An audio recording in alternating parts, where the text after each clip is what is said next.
चलिए तो स्टार्ट करते हैं। देखिए भारत की नदियां, ध्यान दिया जाए भारत की नदियां, जहां से एक आध क्वेश्चन निश्चित रूप से देखने के लिए मिलेगा। तो सिंधु, देखिए सिंधु का उद्गम स्थल कहाँ है? मानसरोवर झील, तिब्बत में मानसरोवर झील से निकलती है ये और अरब सागर में गिरती है। और इसकी सहायक नदियां निश्चित रूप से याद रखा जाए, जास्कर, श्योक, गिलगित, हुंजा, नुब्रा, फिर द्रास है, सतलज, चिनाब, रावी, ब्यास, झेलम। तो ये सहायक नदियां हो गया सिंधु की। सिंधु का उद्गम स्थल मानसरोवर झील, ठीक है, अरब सागर में गिरती है ये। और जास्कर, श्योक, हुंजा, नुब्रा, द्रास, सतलज, चिनाब, रावी, ब्यास, झेलम, ये प्रमुख सहायक नदियां हुआ सिंधु की। अब आइए झेलम। झेलम की बात करिए तो झेलम का उद्गम स्थल जो है वेरीनाग, कश्मीर के समीप शेषनाग झील से निकलता है। वेरीनाग और शेषनाग झील यानी कश्मीर के समीप से निकलता है। और देखिए इसकी जो सहायक नदियां कुछ विशेष नहीं है, इसको छोड़ दिया जाए। अब आइए रावी। रावी की बात करिए तो रावी जो है रोहतांग दर्रे से निकलती है और ये जो है माधोपुर के पास मैदान में प्रवेश करती है, कुछ विशेष नहीं है। चिनाब, आइए चिनाब की बात करिए तो ये बारालचा दर्रे से निकलती है। चिनाब कहाँ से निकलती है? बारालचा दर्रे से निकलती है। यह सिंधु की सबसे बड़ी सहायक नदी, ध्यान दिया जाए। चिनाब जो देख रहे हैं सबसे पहले तो उद्गम कहाँ से निकलता है? बारालचा दर्रा से निकलता है और ये सिंधु की सबसे बड़ी सहायक नदियां हैं। चिनाब जो है, चिनाब सिंधु की सबसे बड़ी सहायक नदियां हैं। अब आइए ब्यास।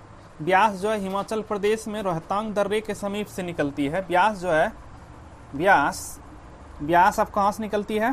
तो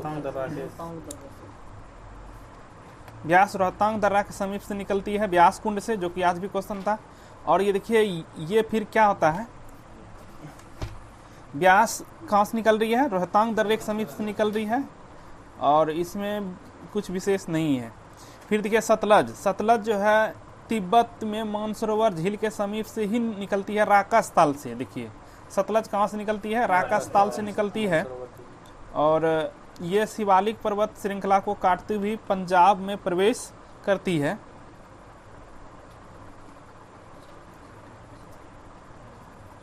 चलिए आगे बढ़ते हैं। अब गंगा, देखिए इंपॉर्टेंट है गंगा।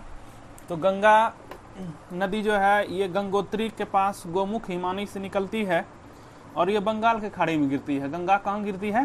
मुहाना या संगम कहिए तो बंगाल के खाड़ी में गिरती है। लंबाई भी ध्यान दिया जाए 2525 किलोमीटर होगा भारत में।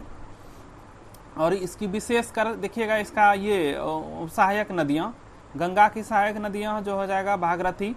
वैसे गंगा देखिए जहाँ से निकलती है वहाँ भागीरथी उसको बोला जाता है, बाद में वो हो जाता है भागीरथी। अलकनंदा नदियों सम्मिलित नाम है। गंगा जो है भागीरथी अलकनंदा नदियों का ही संगम यानी कि सम्मिलित नाम है। तो गंगा कहाँ से निकलती है? गंगोत्री के पास से, हिमनद से। यमुना की बात करिए तो यमुना जो है बंदरपुच से। यमुना कहाँ से निकलती है? बंदरपुच से निकलती है। यमुना कहाँ से निकलती है? बंदरपुच के पश्चिमी ढाल पर यमुनोत्री से ही निकलती है। और ये देखिए प्रयागराज यानी इलाहाबाद में गंगा में ये प्रवेश करती है, मिलती है। फिर इसकी सहायक नदियां जरूर याद रखना है आपको, ये चंबल, बेतवा, कैन।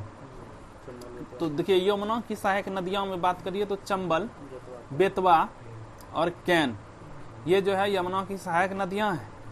ये तीनों नदियां दक्षिण से यमुना में मिलती है। तो यमुना बंदरपुर से निकला। सहायक नदियां चंबल, बेतवा, कैन है। आइए चंबल की बात करिए तो चंबल देखिए मध्य प्रदेश के मऊ के समीप से निकलता है, ये निकलती है नदी। और इस देखिए देश के सबसे गहरे गड्ढे नहीं कहते हैं चंबल का घाटी। तो देखिए देश के सबसे गहरे खड्डों का निर्माण। और इसकी सहायक नदियों की बात करिए चंबल का, काली सिंधु है, पार्वती है, बनास है, ये मतलब इसकी सहायक नदियां हो गया चंबल का। अब आइए रामगंगा।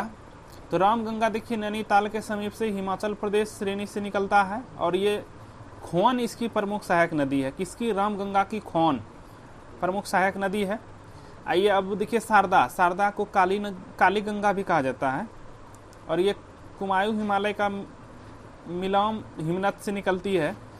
इसकी प्रमुख सहायक नदी की बात करिए शारदा का, शारदा के साथ कौन है? सरयू, ठीक है। और फिर चौकिया, ये जो है प्रमुख सहायक नदी होगा, इंपॉर्टेंट है।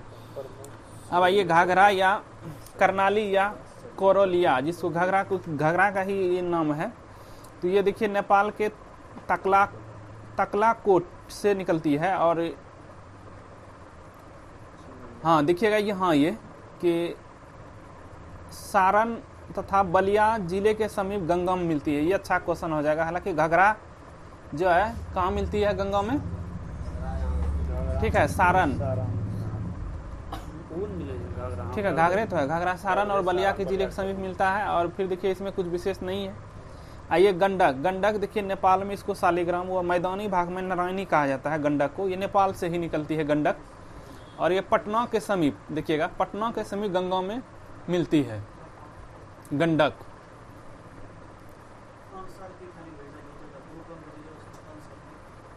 ठीक है, तो देखिए गंडक जो है, गंडक नेपाल में शालिग्राम हुआ मैदानी भाग में नारायणी कहा जाता है। और पटना के समीप गंगा नदी में ये मिलती है। फिर देखिए गंडक की सहायक नदियों की बात करिए तो देखिए काली गंडक, त्रिशुरी गंगा, और इसी में देखिए गोल गोल पत्थर को शालिग्राम कहा गया है।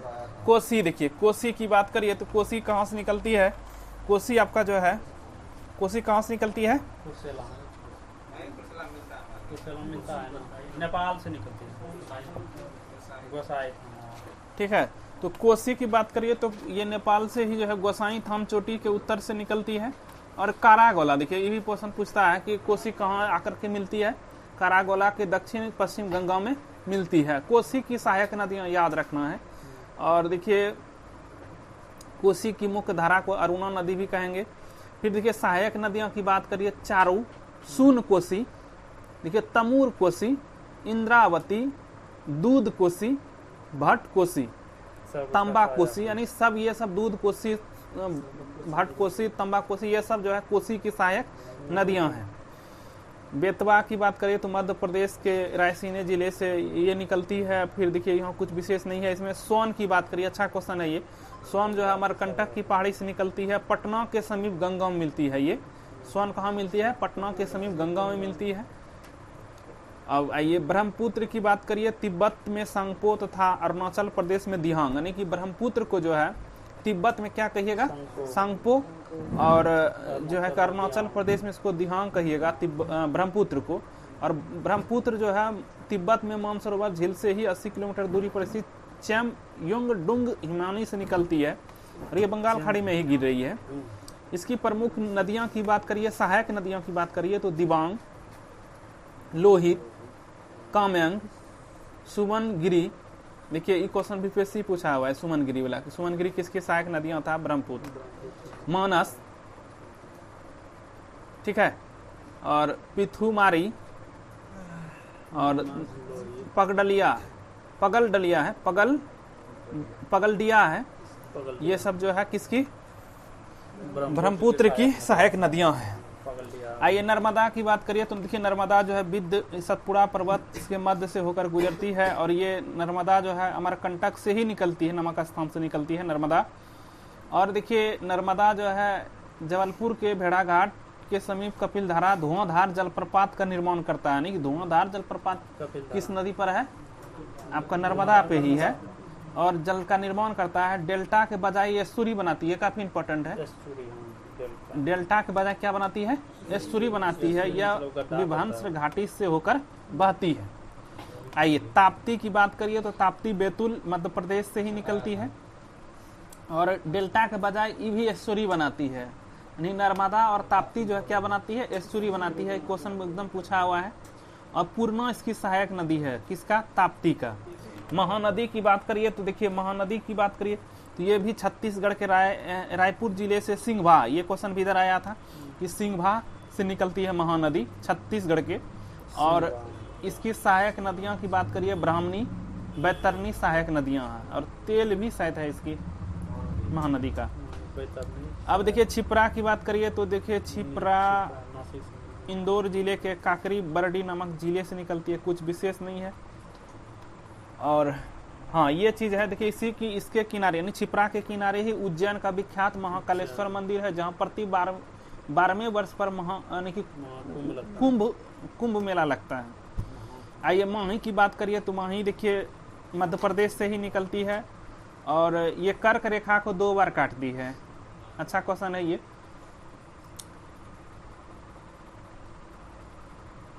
कर्क रेखा को 2 बार काटती है माही। लूनी की बात करिए तो लूनी देखिए अजमेर जिले में स्थित नाग पहाड़ यानी अरावली पर्वत या पुष्कर के समीप 2 धाराओं जैसे सरस्वती और सागरमती के रूप में उत्पन्न होती है। यानी कि देखिए अरावली से ही लूनी निकलती है। और ये देखिए भारत की एकमात्र जो है अंतर्विहीन नदियां हैं। ये भी अच्छा क्वेश्चन है लूनी, ठीक है। हाँ, कक्षकरण में विलुप्त हो जाती है। अब देखिए इसकी सहायक नदियां थोड़ा सा देख लीजिए। जोवाई है, सुक्री है, ठीक है, इसकी प्रमुख सहायक नदियां हैं। अब आइए बनास की बात करिए तो देखिए ये राजासमंद जिला राजस्थान से ही निकलती है। अर्थात वन की आशा, यानी कि बनास का मतलब होता है अर्थात वन की आशा। ये इसकी देखिए एकमात्र ऐसी नदियां हैं जो संपूर्ण चक्र राजस्थान में ही पूरा करता है। आपसे क्वेश्चन पूछेगा कि कौन ऐसी नदी है जो संपूर्ण चक्र राजस्थान में ही पूरा करता है, बनास है, ठीक है।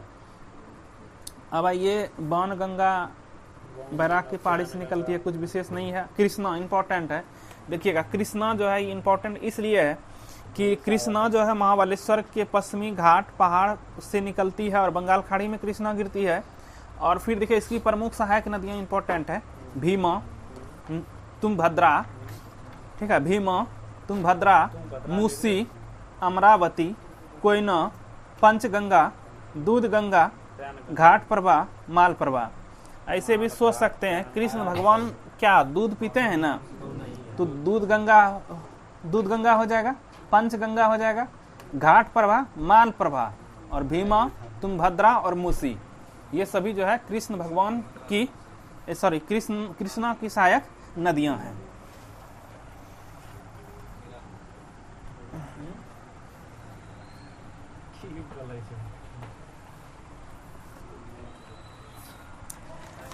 आइए और कुछ नदियां हैं फिर कर लेंगे रिकॉल।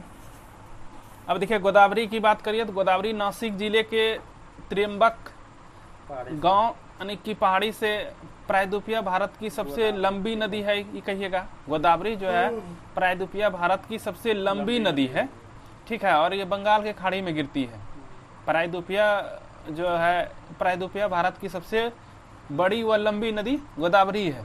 और कहाँ से निकल रहा है? ये महाराष्ट्र के नासिक जिले त्र्यंबक गांव से निकल रहा है। और देखिए बंगाल के खाड़ी में ही गोदावरी नदी गिरती है।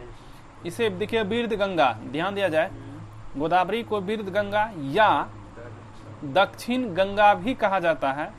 गोदावरी की प्रमुख सहायक नदियों की बात करिए, अच्छा क्वेश्चन यहाँ से बनेगा। पैनगंगा, इंद्रावती, प्राणहिता भी पूछा हुआ है क्वेश्चन। प्राणहिता किसकी है? गोदावरी की है। मंजीरा, सबरी, पूर्णा, वैनगंगा, परवदा, वर्धा, ये सब जो है गोदावरी की सहायक नदियां हैं। वहीं कावेरी की बात करिए तो कावेरी देखिए कर्नाटक के कुर्ग जिले से ब्रह्मगिरी पहाड़ी से निकलती है और बंगाल खाड़ी में ही गिर रही है। इसे दक्षिण भारत की गंगा, देखिए ध्यान दिया जाए, देखिए उसको सिर्फ दक्षिण गंगा कहा जाता है गोदावरी को। ये देखिए इसे दक्षिण भारत की गंगा कहेंगे कावेरी को। और देखिए शिव समुद्रम जलप्रपात और श्रीरंगपट्टनम एवं शिव समुद्रम द्वीप पर उपस्थित इसका महत्व बढ़ा देती है। इसकी सहायक नदियों की बात करिए तो बाएं से आपका हेमावती, ठीक है, और फिर अर्कावती है, दाएं से कामवनी, भवानी, अमरावती है कावेरी। तुंगभद्रा की बात करिए तो कर्नाटक में ही देखिए, कर्नाटक के ही पश्चिमी घाट पहाड़ से निकलती है। और इसकी प्रमुख सहायक नदी की बात करिए तो वर्धा भी है और कुछ नहीं है। दक्षिणी टॉन्स, देखिए टॉन्स जो है कैमूर पहाड़ी से निकलता है और निकलती है ये। और इस पर ही बिहार प्रपात, देखिएगा बिहार प्रपात किस नदी पर है? टॉन्स नदी पर है। पेरियार की बात करिए, पेरियार झील से ही निकलती है, केरल में प्रवाहित होती है नदी। उमियम, देखिए उमियम झील जो है मेघालय में है और यह सब एक छोटी नदी है, यह एक छोटी नदी है उमियम झील, ठीक है, और उमियम झील से ही निकलती है। हुगली की बात करिए तो यह गंगा की एक सहायक है जो धुलिया पश्चिम बंगाल के दक्षिण गंगा से अलग होती है। और देखिए इसकी प्रमुख सहायक नदियों पर जलांगी है, और भारत में सबसे ऊंचा जो है ज्वार भित्ति वाली नदियां हैं। कौन? हुगली। ठीक है। बोगई की बात करिए तो इसमें देखिए कुछ विशेष नहीं है।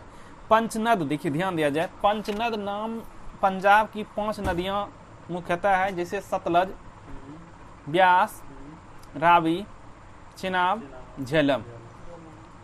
ध्यान दिया जाए, देखिएगा, सतलुज, ब्यास, रावी, चिनाब, झेलम को क्या कहा गया है? पंचनद नदी कहा गया है। ठीक, एक बार रिकॉल करते हैं, जो इंपॉर्टेंट है उसको फिर से देखते हैं।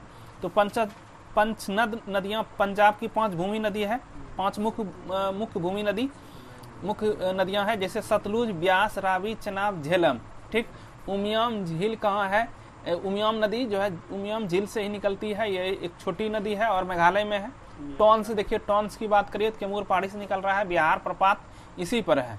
कावेरी की बात करिए तो इसे देखिए दक्षिण भारत की गंगा के नाम से भी जाना जाता है, शिव समुद्रम जलपात कावेरी पर है। फिर देखिए हेमावती, अमरावती इसकी प्रमुख सहायक नदियां। गोदावरी की बात करिए तो त्र्यंबक पहाड़ी से निकलती है और इसे वीर गंगा या दक्षिण गंगा भी कहा जाता है। की लगेगा तो कावेरी हो जाएगा, की नहीं लग रहा है तो दक्षिण गंगा, सिर्फ गोदावरी। और यह है प्रायद्वीपीय भारत की सबसे बड़ी और लंबी नदी गोदावरी होगा। इसकी प्रमुख नदियां अति सहायक की बात करिए तो पैनगंगा, प्राणहिता, मंजीरा, सबरी, पूर्णा, वैनगंगा, प्रवदा, वर्धा। फिर देखिए कृष्णा जरूर याद रखना है, महाबलेश्वर की पहाड़ी से निकलता है और इसकी प्रमुख सहायक नदियों में देखिए भीमा, तुंगभद्रा, मूसी, अमरावती, कोयना, पंचगंगा, दूध गंगा, घाट प्रभा, माल प्रभा है। ठीक है।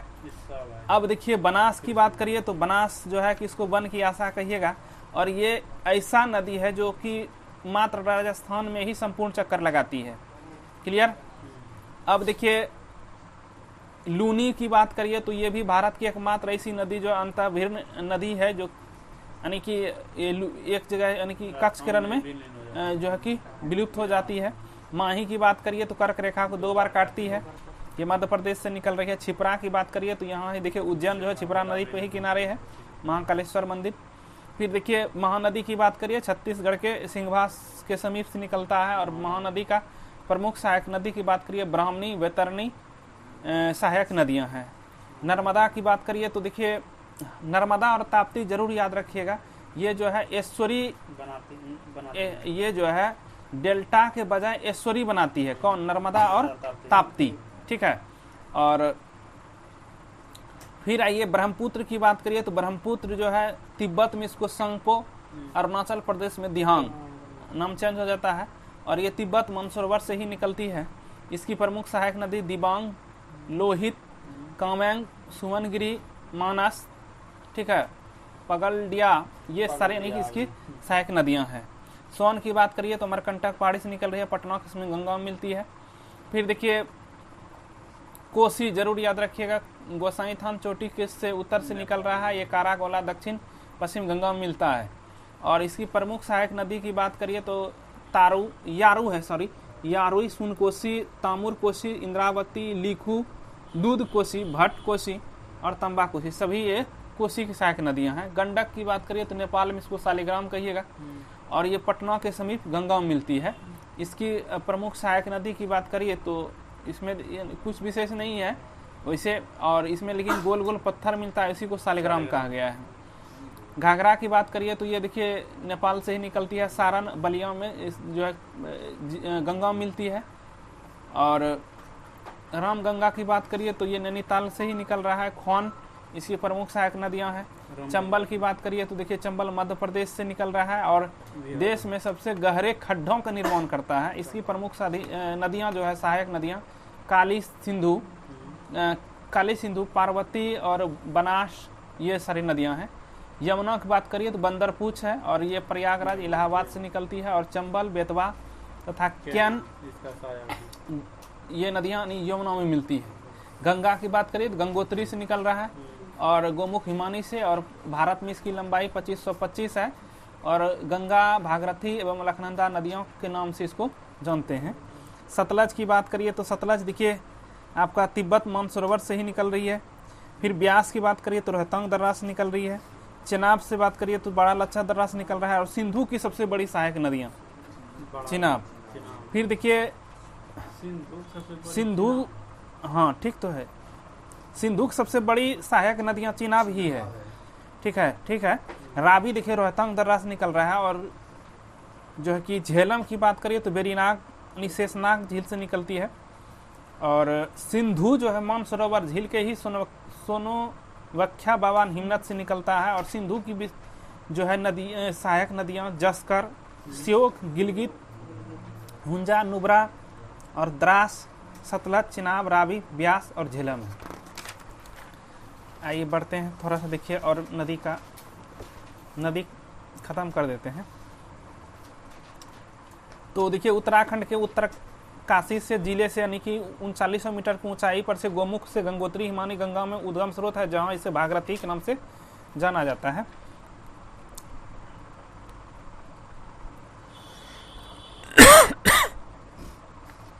फिर देखिए यहाँ देखिए वही चीज है आपका धौली और विष्णु। ठीक है, गंगा का संगम क्या कहिएगा, विष्णु प्रयाग। फिर अलकनंदा और पिंडदार कर्ण प्रयाग, अलकनंदा और मंदाकिनी का संगम रुद्र प्रयाग, अलकनंदा और भागीरथी देव प्रयाग। कुछ ट्रिक था जैसे कि आप लोग सब जान रहे हैं। गंगा नदी का नाम देखिए गंगा देव प्रयाग के बाद पड़ता है। गंगा नदी बांग्लादेश में पद्मा के नाम से बहती है, और ब्रह्मपुत्र नदी बांग्लादेश में जमुना के नाम से बहती है। और देखिए आगे चल करके जो है पद्मावती से मुख्य धारा पद्मा कहिएगा इसको, और आगे बहती हुई नदी चंदपुर उत्तर में पहुंचती है जिसे मेघना कहते हैं। कुछ विशेष नहीं है।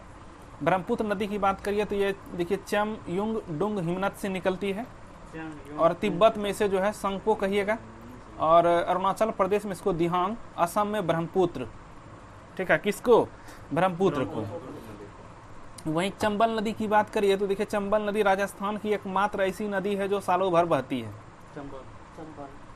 ठीक है, तो चंबल नदी जो है राजस्थान की एकमात्र नदी है जो सालों भर बहती है। ठीक है, और इस नदी में भैंसोरगढ़ चित्तौड़ के पास प्रख्यात चुलिया जलप्रपात इसी पे है, चंबल नदी पर है। सिंधु नदी भारत में लद्दाख लेह जिले से होकर बहती है। भारत पाकिस्तान सिंधु, ये काफी इंपॉर्टेंट क्वेश्चन है। सिंधु जल समझौता 1960 में हुआ था, और इसी में देखिए 1960 में सिंधु नदी इसके सहायक नदियों झेलम एवं चिनाब के संपूर्ण जल का 20% उपयोग कर सकता है। ठीक है, अब आइए देखिए रायगढ़ एवं रत्नागिरी के बीच सावित्री नदी बहती है जो कुछ नहीं है। फिर गोदावरी नदी का जल ग्रहण क्षेत्र की बात करिए तो देखिए 7 राज्यों से गोदावरी नदी कितने राज्य से, 7 राज्यों से गुजरता है। महाराष्ट्र, तेलंगाना, छत्तीसगढ़, मध्य प्रदेश, आंध्र प्रदेश और कर्नाटक, उड़ीसा में विस्तृत है। बराक नदी मणिपुर हिल स्टेशन माउंट जोंगपो से निकलती है, कुछ विशेष नहीं है। बांग्लादेश में सुरमा मेघना के नाम से, और बराक नदी को राष्ट्रीय जिम्नास्टिक्स को कुछ नहीं है। आइए आगे बढ़ते हैं, नीचे आइए। देखिए गोवा में 2 महत्वपूर्ण नदियां हैं जैसे मांडवी और ज्वारी।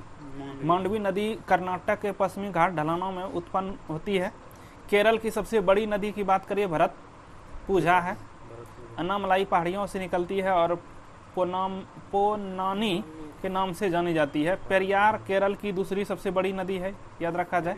और केरल की पंबा नदी वेम्बनाड झील में गिरती है। चलिए एक चैप्टर यहीं तक इसको रहने देते हैं। नदी क्लियर हो गया, कल हम लोग देखेंगे झील।